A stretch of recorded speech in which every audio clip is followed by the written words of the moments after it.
اگلا سوال ہے علی بھائی کہ یزید لاکھ گناہ گار سے ہی کافر تو نہیں ہے نا، صرف قاتل ہی ہے، اور آپ یزید کا ایسا کریکٹر پیش کرتے ہیں، کیا آپ آخری وقت ان کے ساتھ ہیں؟ کیا پتہ انہوں نے توبہ کر لی ہو؟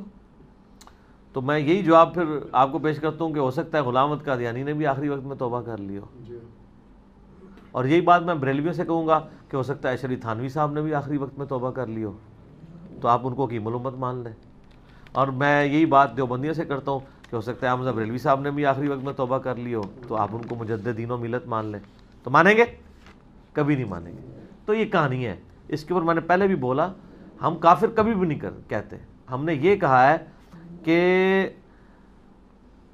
ابو داؤد میں حدیث ہے کہ اللہ تعالیٰ یا شرک کو معاف نہیں کرے گا یا اس گناہ کو معاف نہیں کرے گا کہ کسی نے کسی کو ناحق قتل کیا ہوا، کسی مومن کو۔ وہ جو قرآن کی آیت ہے ان اللہ لا یغفر ان یشرک بہ ویغفر ما دون ذلک لمن یشاء، اس میں الفاظ ہے اللہ شرک کسی صورت بھی معاف نہیں کرے گا، شرک کے علاوہ جتنے گناہ معاف کر دے گا جس کے لیے چاہے گا، جس کے لیے نہیں چاہے گا اس کو پکڑ سکتا ہے قتل ناحق پہ۔ حتیٰ کہ بخاری میں حدیث ہے جس نے ایک ذمی کافر کو بھی ناحق قتل کیا، وہ 40 سال کے فاصلے سے جنت کی خوشبو آتی ہوگی، وہ خوشبو بھی نہیں سونگے گا۔ تو مسلمان کو ناحق قتل کرنے والا تو اللہ تعالیٰ چاہے تو گریف فرما سکتا ہے۔ تو ہم نے کبھی بھی یزید کی آخرت کا فیصلہ نہیں کیا، نہ کرتے ہیں، آپ کسی لیکچر میں نہیں دکھا سکتے۔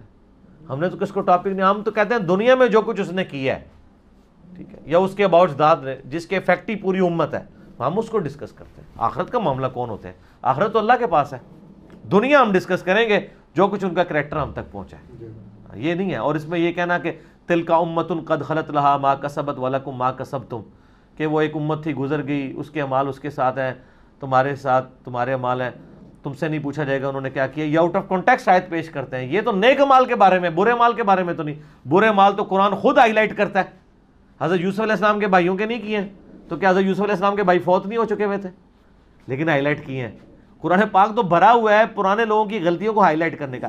اس آیت کا مقصد یہ ہے کہ یہودی کہا کرتے تھے ہم ابراہیمی ہیں، ہمیں ابراہیمی نسبت فائدہ پہنچا دے گی، تو اللہ تعالیٰ نے فرمایا کہ یہ نہیں ہے بات، ابراہیم اور اس کے جو پیروکار تھے وہ اپنے اعمال اپنے ساتھ لے کے فوت ہو گئے، ان کے اعمال ان کے ساتھ ہیں، ان کے نیک اعمال کا تمہیں کوئی فائدہ ہونے والا نہیں۔ لہا ما کسبت وعلیہا مکتسبت، یہ تو نہیں الفاظ آئے، لہا ما کسبت ولکم ما کسبتم، ٹھیک ہے، تمہارے لیے وہ ہے جو تم نے کمایا، تم پر اس چیز کا وبال ہے۔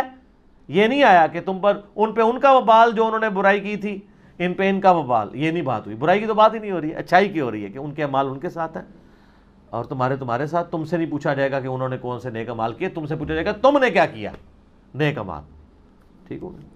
میں جب آواز دیتا ہوں وہ کہتے آ رہا ہوں میں جب آواز دیتا ہوں وہ کہتے آ رہا ہوں میں، یہی میرا تعارف ہے، گدائے مصطفیٰ ہوں